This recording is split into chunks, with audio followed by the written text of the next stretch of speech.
Welcome back to Something in the Wilderness. This is part 2 of a 2-part episode. So if you'd like to go back and listen to part 1, where Marcy and I speculate about the concert, you can do that. Or you can just listen to part 2, where we review the concert. So let's get into it. They're both fun episodes. So welcome back to Marcy. So glad to have you here. Oh, I'm glad to be here again. I went to the Friday night show, and then Marcy and I were both able to go to the Saturday night show. It was pretty cool that he changed the setup a little bit. I didn't tell Marcy anything about the set list or anything that happened at the concert during the set list, anything like that. Yeah, and we even met some people at a bar beforehand, and there was another person in the same kind of situation that didn't want to know anything about the set list. So we set up like an imaginary wall with everybody else that was talking about the night before. Yeah, I don't like spoilers, movies, TV shows, music, so I thought it was better to keep it from her on what she'd actually hear. I wanted her to be as surprised as I was on Friday night and have that, similar experience to what I had on Friday night. Friday night was great. You did tell me one thing that happened on Friday. What did I tell you?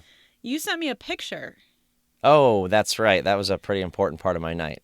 When I became an Andrew McMahon fan a long time ago, and I started a podcast nearly a year ago, I never actually planned or thought I'd meet Andrew McMahon, but it was pretty cool. I was at the brewery across the street, and I was waiting for the people in my pod who I was meeting who were coming in from out of state, and we had this Facebook Messenger chat going, and they messaged me and said, "Hey, come on outside, Andrew's out here." I was like, okay, like maybe he's like across the street, or like they're just like watching him from across the way or something, but I got out there and he was just hanging out with people, hanging out with all the fans, like talking, like so casually.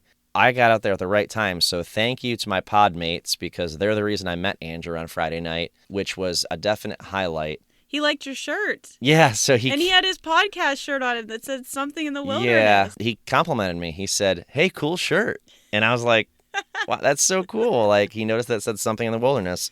If he knew what that meant, I don't know, but he complimented me. That was pretty cool. So that was the one spoiler that I got from Friday night. I couldn't not send her that picture before the concert even started. So that was like an hour before the show started. And we actually got to talk to him for like a minute, hey, have a great show.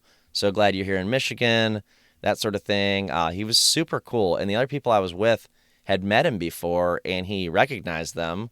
It just seems like that's a thing that Andrew does. He likes to meet his fans. He genuinely seems interested in meeting his fans. So... Well, and I think we talked about this too, like coming out of the pandemic and not having been able to do live concerts and see your fans and things. I know he did a very brief live stream, I think he was in a hotel room or something in Detroit, and was basically said, like, coming back into this, like, you don't know, is anybody going to show up? Do people still like my music?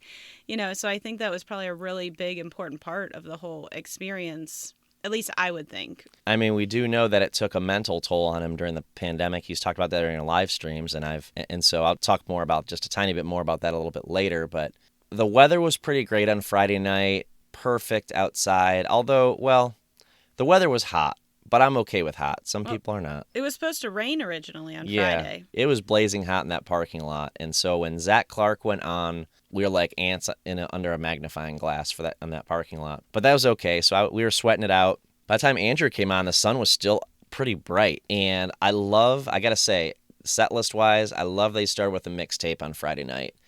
It is one of the Jack's Mannequin classics. It's an amazing song. I'm actually surprised it wasn't in my top 5 when we had our top 5 earlier this week. It's pretty close. It's one of those songs, and I'll probably mention more than one of these in this episode. It's one of those songs I didn't know I needed to hear so badly, but I really did. It was, even though he played it last year on the live stream and at the Everything in Transit concert that we saw 5 years ago in person, still such a great song, and I'm okay with hearing that one every single time. So the interesting thing about what happened Friday night is the timing of when Andrew went on. The sun was out almost the entire set. He finished playing about 10 o'clock, and I'll go into more detail about, the set itself, but just to kind of skip to the end for a moment, the set went until 10 o'clock, and it was dark by that point, but really in the Midwest, at 9:45 at night in June, the sun's still out. It's starting to set. Yeah, it's the longest. We're just about at the longest day of the year now. But it kind of threw Andrew off, and he made a couple of comments about it, about how he played Me and the Moon, the moon was, he couldn't see the moon. We did though. People were pointing at it like it's over there, it's over there. But but the sun was still out at the same time, so he was kind of making jokes about, yeah, I'm gonna play this song. But he actually ended up moving Me and the Moon later into the set, just like 2 songs I think later. And then he made a couple of comments about how he needed to rearrange the set for tomorrow night. Yeah, and they also started 15 minutes later on Saturday night, too. Yeah, which I think may have been part of that. They played a slightly longer set Saturday night, which we'll get into more detail about, probably for the same reason. There was some nice surprises in the set. The experience overall was great. We'll talk about the pod thing in general now. What did you think? I really liked it. I had a lot of room to move around. I didn't feel like I was clustered amongst all kinds of people. I think it made it much easier to see because you had, big gaps between you and the other pod. The only thing is the pod that we had on Saturday night, it was only the third row back, but instead of curving everything outward from the stage, they curved it inward. So those pods were almost level with the stage at that point. So you really couldn't see anything from our original pod. Yeah, from our original pod on Saturday, we could only see Andrew. I got much luckier on Friday night with our placement of our pod. Saturday night, we could only see Andrew from where we were, so we kind of had to shuffle around, make some last-minute decisions there, and it worked out. We'll come back around to that. I love the pod thing. I mean, both nights was amazing because the first night, I was in a pod with 5 people. We had a blast, but we all kind of had our own room to move around, and I felt like it was plenty of room for 5 people. It was supposed to be 6. I think 6 would have even been okay.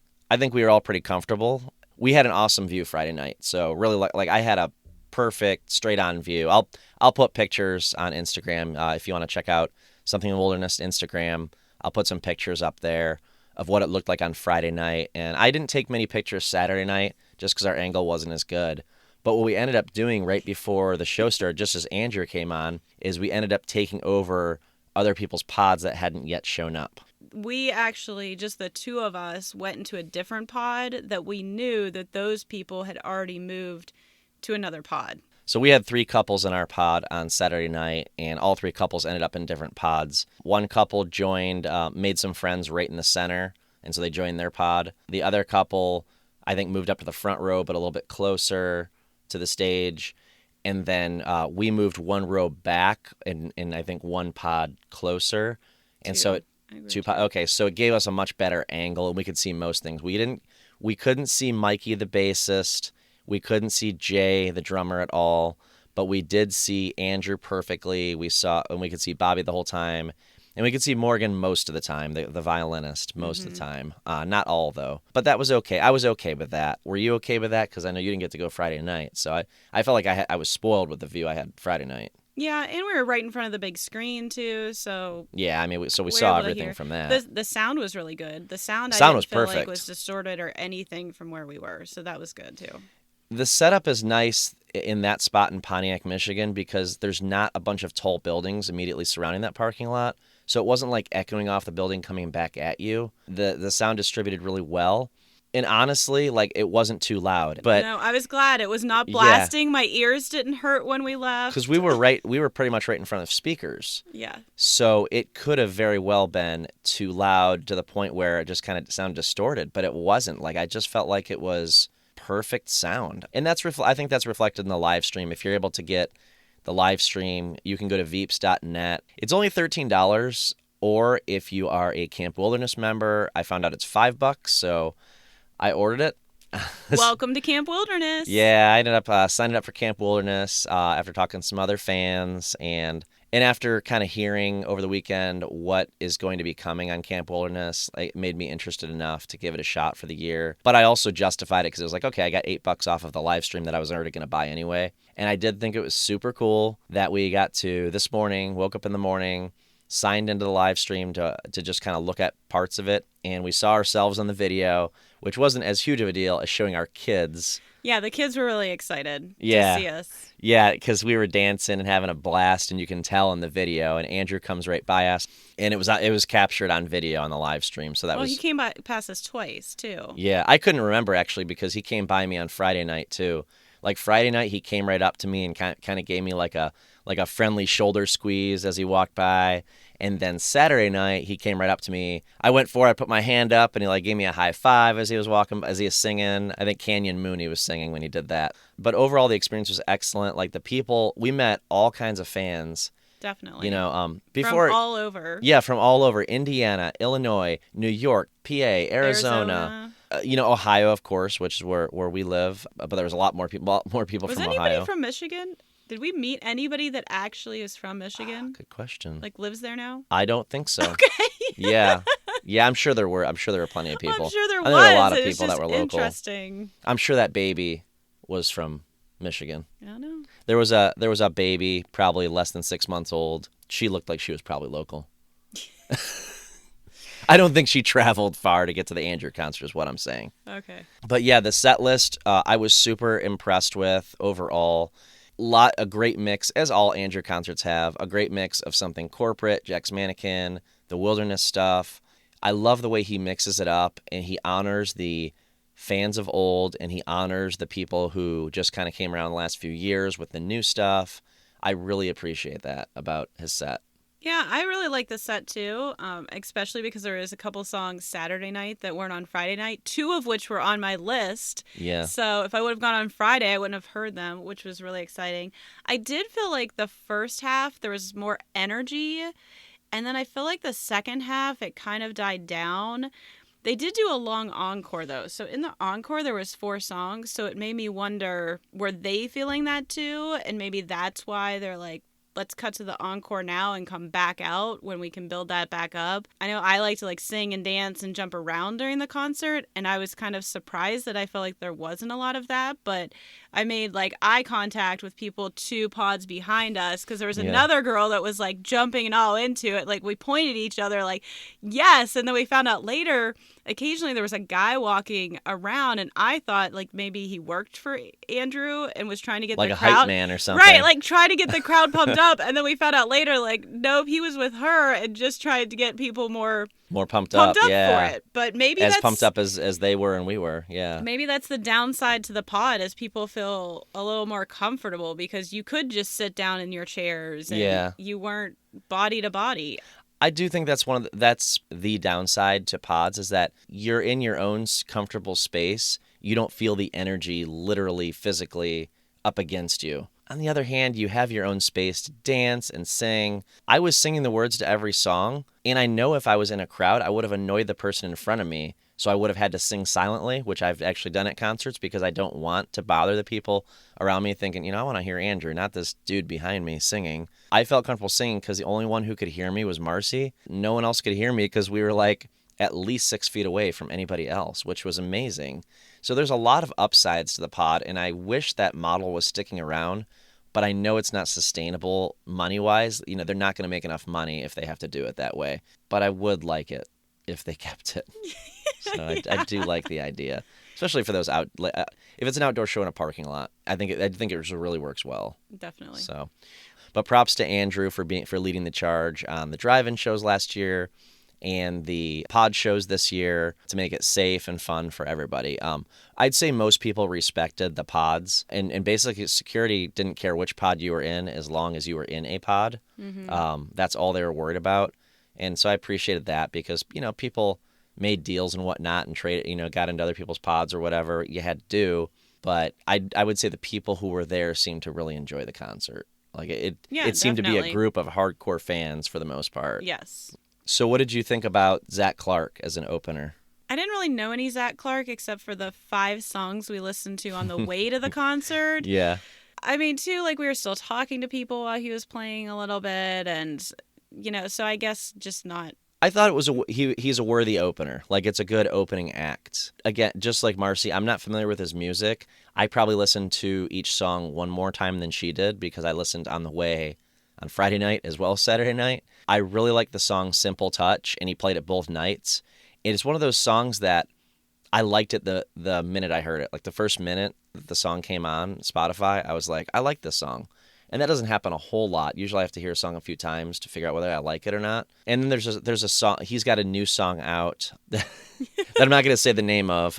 He had it embroidered on his pink jacket. Yeah, and that song But was pretty cool. It starts with Holy. Yeah, you can find it the title because it's one of his top songs on Spotify Right. if you want And to we go can't search it say out. it for rating, for what's it called? We have a clean rating on this podcast, so we're trying to keep it that way. Right. So we'll leave it at that. So You thank can you. Google that. But yeah, so it was a good opener. I did notice a lot of people didn't come in for the opener. No, they didn't. Yeah, There which was, I was feel a little like disappointing. Also like where you could park, you could see the stage and hear what was going on. So I bet a lot of people were tailgating. I bet a lot of people were tailgating, or there was a couple people that came in with younger kids too within like 5 minutes of Andrew starting. So I think that was part of it too. That's true. If we had our kids with us or a baby or maybe we wanted to tailgate or whatever outside the venue, you could hear the music perfectly because the parking lot was right behind the fence.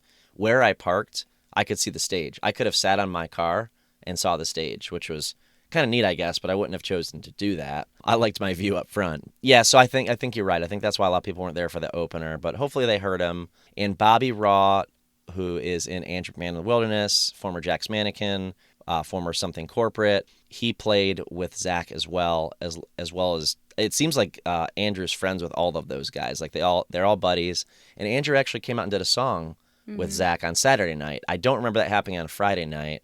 Zach did play a slightly different set. I feel like he played one or two songs that were different on Saturday night, but I'm not positive because I don't know his music enough. So. Right. Well, and Zach and others from his band also came out on certain songs that Andrew is playing too. Yeah, namely the very last song of the set, La La Lie. Andrew introduced it as, a song about friendship and the importance of being around those that you love and care for and want to be surrounded by. And Zach and all in his band, I think even a crew member was out there. The merchandise woman. Oh, that's right. Yeah. His former merch person came out and did the harmonica for La La Lie. That's right. They seem like they were having a great time together. They seem like they hang out. They definitely did seem like they're having a good time. And I can kind of confirm that because on Friday night at the brewery, after I met Andrew, we went back to the brewery, a group of us, just to have a drink. And Andrew came in right behind us, and they were hanging out with the crew and the band, having a drink and having some food at the table right down the way from us. So it definitely seemed like they hang out and have a great time and are like family. So how did your top 5 list go? How many songs did he play on your top 5? So my top 5 went really well. 4 out of 5. And what songs were those that he played? Dark Blue, Fire Escape, which he opened with, and Steve was shocked because he didn't open with Fire Escape on Friday night. He definitely changed up the set, which, again, I appreciated. I like that he rearranged it because it kept me guessing all night. Holiday from Rio, which he also didn't play on Friday night. Oh my gosh, I was so glad. That's one of those songs, like, when you said that the other day, I was like, yeah, I would love to hear that song in concert. And I was so glad he played it on Saturday. Yep. Cecilia and the Satellite, of course. That's what he ended with before coming out for the encore. And then one of my 2 that were my, what'd you call them? Honorable mentions. Honorable mentions, Ohio, because I didn't think that he would play it because we're in Michigan with the rivalry. And how did he introduce that? Do you remember? I don't. I remember he said something, but I don't remember what he said. Yeah, I think we were talking in between songs, and so we missed part of it. But he said it was something. I kind of heard the tail end of it. He said something about, I know this is Michigan, but I'm going to play it anyway because it's about leaving this place or something like that. And I probably have it wrong. It's in the live stream. I mean, you pay for the live stream, you can hear exactly what he said. Yeah. Which, spoiler alert, we actually got to meet Andrew that night. Again, both of us. And got to talk to him about playing the song Ohio. We had an awesome conversation with him. I'll come back around to that because, honestly, I got to say a few things to Andrew that I never thought I'd have the opportunity to say and never knew that I wanted to say because when I was waiting in line to meet him, I had no idea what I was going to say to him. No idea at all. He was really nervous. He's like, what should I ask? And I started saying something. He's like, I can't even focus on what you're telling me and saying. I couldn't. Right now. I was looking right in her eyes and I didn't even know what Marcy was saying because Andrew was like a foot away from me. And I'm not usually like starstruck and all, but I just this is cool. Like I'm meeting a guy who writes some of the best songs I've ever heard. And yeah, I would like to ask him about every single one and talk to him all night about him playing shows. I guess the main thing I just want to mention that I said to him, and I'm really happy that I got the chance to do it, and it just kind of came out naturally. Like, I was talking to him about what a great addition Morgan is to the band, because he brought it up. Like, he mentioned something about Morgan. I don't remember why when she came out. I don't know about what she was playing. And then I said, "Oh, I'm glad you brought her up because I think she's a great addition to the band. I love every member of the band and everything you guys do. It changes the dynamic. And I really enjoy what I see." And I said, and with that, and this was the important point of what I said to him. I said, "I love that when we see you, you look like you're enjoying yourself so much. The whole band looks like they're having a blast. You guys look like a family. You look like friends. You look like you all love being up there doing this together." And that is so important for us as people who come to concerts. That's what we want to see. That's the energy we want to see. That's what I appreciate. I was really glad I got to say that to him. And I'm really glad that Marcy got to mention Ohio to him, and he got a kick out of that. So He did. And we got to tell him how much our kids appreciate the Sicily and the Satellite. Yeah. And actually, it was really nice because the girls got him a Father's Day present, and it had a quote from that song. So part of me wished we had it there, but we hadn't given it to him yet, so we could have got his autograph on it. But it's a wooden piece of artwork that hangs on the wall, and it has lyrics from Sicily and the Satellite. So they're engraved, like burned into the wood. Yeah, so it's really, really neat, and that would have been cool to get it signed, but I would have been too nervous to bring that to the concert even if I had it in my possession. Well, so. especially because if you listen to the first episode of this two-parter, it wasn't supposed to rain on Saturday. And when we left the bar, it was downpouring on the way to the concert, and we were trying quick to get to the car, and somehow I ended up without the umbrella, and I was pretty You wet. ran off ahead of us. That's how you ended up without the umbrella. Well, plus I thought I had the keys and then realized you had the keys, and then I had to turn back. And Yeah, so we got, everybody got their umbrellas and ponchos and whatever else out of the car, walked into the gate, the rain stopped immediately, and it never rained during Zach's set or Andrew's set. yes. Hallelujah. Pretty close to perfect. It was. I'm sure some people thought it was a little bit chilly if they were from like a. I put on my grandma's sweater, so I guess it was a little chilly. Yeah, if you come from the sunny state of Ohio, apparently it's a little too cold in Michigan for you. But it was damp from the rain. Yeah, it was. It was nice weather. We're so grateful that it didn't rain either night during the concert. I should point out. Okay, we went on a huge tangent, so now we can go to your songs and how yours did. So Marcy got 4 out of 5 of her songs. Plus 1. Plus an honorable mention. I thought that was amazing. Like, I was shocked. And 2 of those songs were songs he didn't play on Friday night, like she said. So on my list, I had 5, and he played 2 of them. That's not a good percentage. No, I thought it was pretty good. I thought it was good enough. I had these. I was shooting really high though. Yeah. A few of my picks were like really out there for set choices that he normally wouldn't play anyway. So, "Maps for the Getaway" is one of my favorite Andrew McMahon in the Wilderness songs of all time, and he played that both nights. So I was very happy with that. And he played "I'm Ready" on Friday night. And I also want to give a shout out to the other song he played on Friday night that he did not play Saturday night, "House in the Trees," one of my other favorite Wilderness songs of all time. So I was so happy to hear both of those songs, "Maps for the Getaway" and "House in the Trees." And again, "I'm Ready" by Jack's Mannequin is one of my favorite Jack's Mannequin songs of all time. I was okay with that. And I was okay with the set because there were some surprises. I know you're not as familiar with "Television" by Jack's Mannequin. I was surprised. So one of the guys we were with on Saturday night in the pod, he said it's one of his favorite songs of all time. Know. Which I've never heard anybody really talk about the song "Television." I like the song, and I understand its appeal. I really like that they played it, and actually that was one of the ones that they brought Zach Clark and the band out for. They all played it together, which I found interesting because it was Andrew mentioned that it was like a different choice for them to play it in the first place. I think he even said, "I avoided playing this song for the longest time," and I don't remember which night he said that, but I found that really interesting. Like, that's one of those questions I have for him is like, well, what was it about that song that he avoided for a while? So that I found that really interesting. That brings up something else that I noticed, and now that we're talking about that, I feel like when we've seen him before, he's talked a lot more.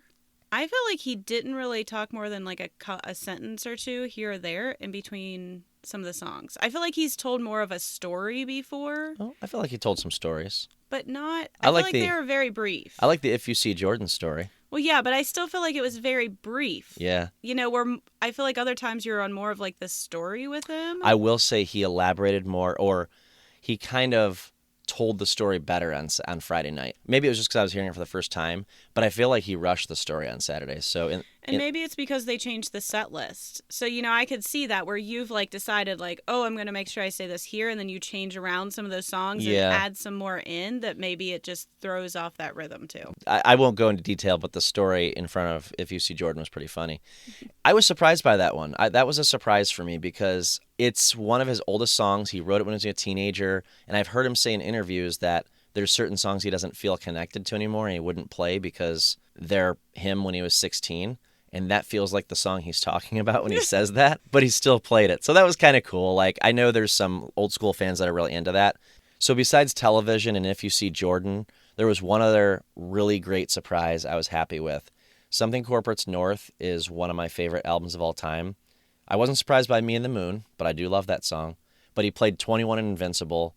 And if I've ever seen that perform live, it would have been in 2005 by Something Corporate in Pontiac, Michigan, right down the street from where we're seeing it for the North Tour. So I was pumped when he played that because that's another one of those songs too. It's like, that's a song, I obviously wrote it when he was 21 or about being 21 or whatever. It's really cool. It's a really cool kind of snapshot of his life at that time. And it's kind of a reference to Kelly and, just being young and dumb and in love, basically. Yeah. So I really thought that was kind of a cool step back in time to hear. I would say besides those three, there wasn't too many other surprises, but I really liked the set in general. I appreciated the encore. Like I said, 4 songs. Yeah, so. yeah, it was 4 songs both nights, but he changed out a song each night. So I Woke Up in a Car was in the encore the first night, which is a great encore song. And it's a great crowd pleaser for any time in the history of Andrew on stage. In the second night, he brought Something Wild into the encore, whereas the first night, Something Wild was earlier. That song really showcases Morgan as, a musician. She gets to come right to the front, and she did it a couple times. Mm-hmm. I really liked, I don't remember which song, but she came right up to Bobby. Like 2 guitarists in a rock band would play their guitars against each other. She played her violin right up against his guitar. It was kind of like a kind of tongue-in-cheek thing, in my opinion, but I thought it was really funny, really cool. And they, like I said, they looked like they were having a blast up there. Yeah. She looked like she was like just having the time of her life. Andrew mentioned her family was there. I think she's from Cleveland, if I remember correctly. And so they must have come in from Cleveland to see her. Maybe that's part of why he played the song Ohio, too, because he knew her family was going to be there. Oh, yeah, that's very possible. Yeah, I wonder. Okay. Didn't even think about that one.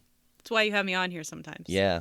So the end of the show was kind of funny because we finished dancing our butts off all night. We were dancing, jumping around, having a great time. And like Marcy mentioned, there was another couple kind of 2 pods behind us that was doing the same thing, kind of waving to us and whatnot. Well, before that, though, you had somebody walk up and was like, hey, what's the podcast called? I'd really like to see it because on the back you had a shirt on that said... Yeah. She took a picture of the front of my shirt so she'd remember. I was like, yeah, have at it. Yeah. So we talked to them for a few minutes and then we went back and talked to the other couple that we were dancing with and he was trying to get the crowd pumped up. And so that was really fun talking to them. Yeah. And I'm hoping to have her as a future guest. She said she's really interested in being a guest. She had a good story about being a fan, so I'll just leave it at that. But yeah, don't spoil a future one.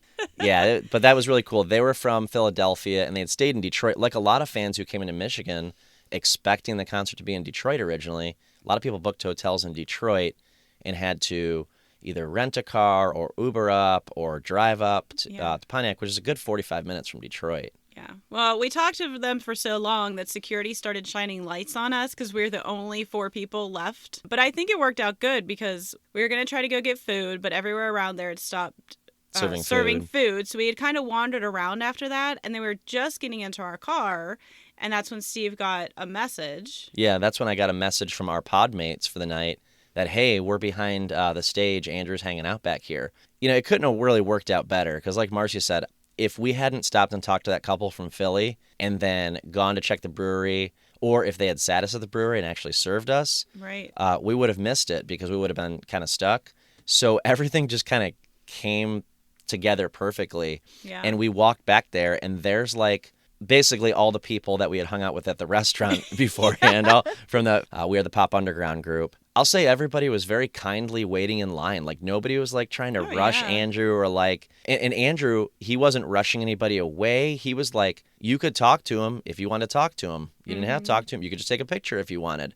And Zach Clark came out and was Yeah. doing the same thing. Yeah, Zach came to the line, and some people were taking pictures with him, and they just look like they have a blast with this, like getting They to know do. people. I gotta say, though, I know other people have had that same experience. I am interested in how many people have been talking to Andrew McMahon while a homeless person came up and asked you for money and asked Andrew for Asked money. Andrew for money, Yeah. by the way. Yeah, and he was I feel like that very hasn't kind. He was that very hasn't kind. happened very often. Yeah, Andrew was very kind to the man, as we always try to be. And then we just continued our conversation. But unique experience. Yeah, but it's very You unique. chalk it up. He just wandered. He doesn't. That guy didn't know what was going on. He didn't know Right. Andrew was a celebrity. Like Some he just people are walks holding right. like red Solo cups and stuff. He's like, "Oh, this looks like a good group to." Yeah, like he just wander walks right through. in. Like, yeah, he has no idea. He just talked to the lead singer of the band that just got off stage. So. I was like, dude, wait your turn. You got a question for Andrew? Like, The line's right back yeah. here. Yeah, that was funny. I was also glad that I got to tell Andrew I appreciate the live streams. And I mentioned him getting through the pandemic a little earlier, and that's what I was referring to. Like he said it was good for his mental health to do that, just like it was good for ours to see him on screen, just to kind of feel that connection. And he talked about that, how it was important to stay connected to the music, to the fans who to enjoy the music. And he just seems so genuine, and I really appreciated that. Yeah. And we told him we'd see him on the rock boat. Oh, yeah, we did. Along with like half of the other people I think that were in that line. Actually, I don't know. I don't know if there was a lot of people there, but at least one. So we did meet another person who's gone on the rock boat. So we're looking forward to. I feel like we made some friends this weekend, which is really cool. Now I actually know other Andrew fans. Actually, if I go to an Andrew McMahon concert, or we go to an Andrew McMahon concert in Chicago, Cleveland, Cincinnati, Pittsburgh, Columbus, we will definitely know people there. That is true. Because all of those people will be there, guaranteed. I'll consider going to one of the fall shows. We're committed to the rock boat, so that's our big thing for the fall. So we're looking forward to that. It's cool that he is coming around in the fall, and I'm sure a lot of people will get to go see him. I'm looking forward to watching the live stream of last night's show, Saturday night's show, later this week. So I watched little snips of it, but I'm going to watch the whole thing through. So. Well, thank you, Marcy, for going to the concert with me. Thank you for my Father's Day gift of going with me, and, of course, my gift of the Cecilia and the Satellite lyrics. You are welcome. Very cool. So, Yes. Besides the fact that it was Father's Day weekend and I got to spend time with my kids and my parents in between, because my parents live pretty close by to Pontiac, Michigan, it was just a really cool weekend overall. Like I said, I never expected I would meet Andrew. I never expected Twice. we would meet Andrew a second time. That we actually get to talk to him, have just a casual conversation with him. It was super cool. It was really memorable. I've seen Andrew several times now. I've seen Jack's Mannequin, Something Corporate. This, I know it's fresh right now, but it might go down as the most memorable time that we've seen Andrew. Just right. Yeah. Well, I mean, it definitely has something to it that kind of sticks out. Yeah, I mean it was pretty unique. It wasn't just meeting Andrew though. It was the pod situation. Yeah. I mean, even like back from buying the tickets and coordinating with others, and Yeah, so I I mean, think it was the whole thing. Yeah, coordinating with people we didn't Right. even know at the time, and then getting to meet those very same people, meeting other Andrew fans. I don't know too many big Andrew fans in person, so it was really nice to make those connections, and I look forward to fostering those connections and seeing them at more events. It's going to be awesome. Thank you guys for listening. Thank you to Marcy for being here and helping me and guesting on the show. Yeah, I'll be back. So there's definitely a song she wants to help talk about later this year. You So could probably guess what it is. Yeah, she will be back. So thanks, guys. Have a great night. If you weren't able to go to the show, watch that live stream. It was a great set. Definitely. Take care. Bye.